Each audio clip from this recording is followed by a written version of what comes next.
মই দুৰ্ভগীয়া শিল্পীয়ে কৈছো। শুনিছনে মোৰ কাৰ্বি ভাইহঁত, জীয়াই থকাৰ দুৰ্বৰ হেঁপাহ আছিল মোৰ। হাজাৰ স্বপ্নৰে সৌধ বন্ধা মোৰ কণমানি বুকুখনে অপমৃত্যুৰ ভয়ত উচুপি উঠিছিল।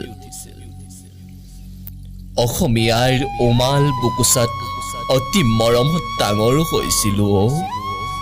সহ্য গ্ৰাস কৰাৰ উন্মাদ বাসনা মোৰ একেবাৰে নাছিল। মই মানুহ হ'ব খুজিছিলো। শিল্পী সত্তাৰ জগত চিনি মানৱ জীৱন সুৰেৰে জীপাল কৰাৰ তীব্ৰ কামনা আছিল। ৰুদ্ৰাস্নতা উখকিৰ সিংগই মোক বাউল কৰি তুলিছিল। জলপ্ৰপাতৰ মোহনাত নিৰ্মল প্ৰকৃতিৰ ৰূপত বৰ আকুলতাৰে মগ্ন হৈ মোৰ গগনাৰ সুৰ দিছিলো নতুনত্বৰ।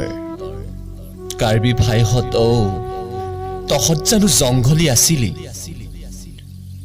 জ্ঞাতিৰ তেজেৰে ফাকু খেলি কি পালি ক? তহঁত কাণ গধুৰ বা আৱেগহীনটো নাছিলি?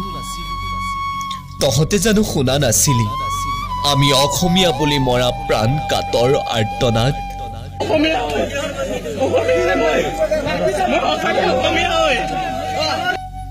এবাৰ কি অনুভৱ নকৰিলি বেদনা কাতৰ দুই যুৱকৰ বিষ্ণ চাৱনি, অথবা দুই মাতৃৰ উদাং বুকুৰ শূন্যতা? এতিয়া কিয় প্ৰতিবাদত ধৰণি কপাইছ? এবাৰ মাথো বুজাই দে কোনখন আইনে মানুহ মৰাৰ নিৰ্দেশ দিয়ে? 7 খুন কৰা অপৰাধীও নিজ বক্তব্য দাঙি ধৰাৰ সুযোগ পায়। আমিতো হত্যাকাৰীও নাছিলো। কি দুখত তহঁতে মোৰ জীৱন সৰিলি তাকো এবাৰ নকলি।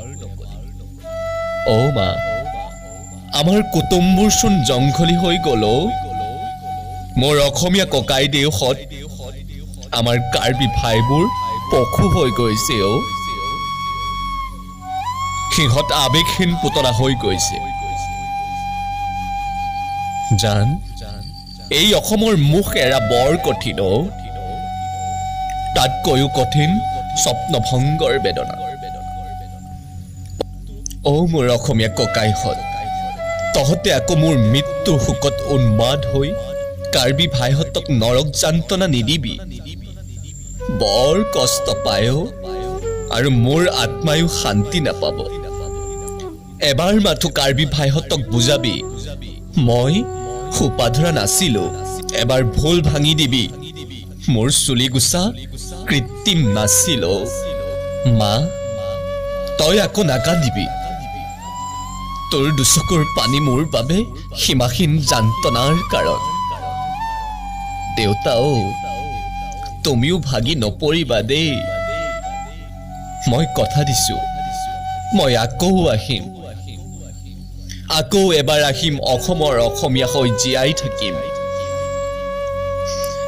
বিদায় মা, বিদায় অসমীয়াই।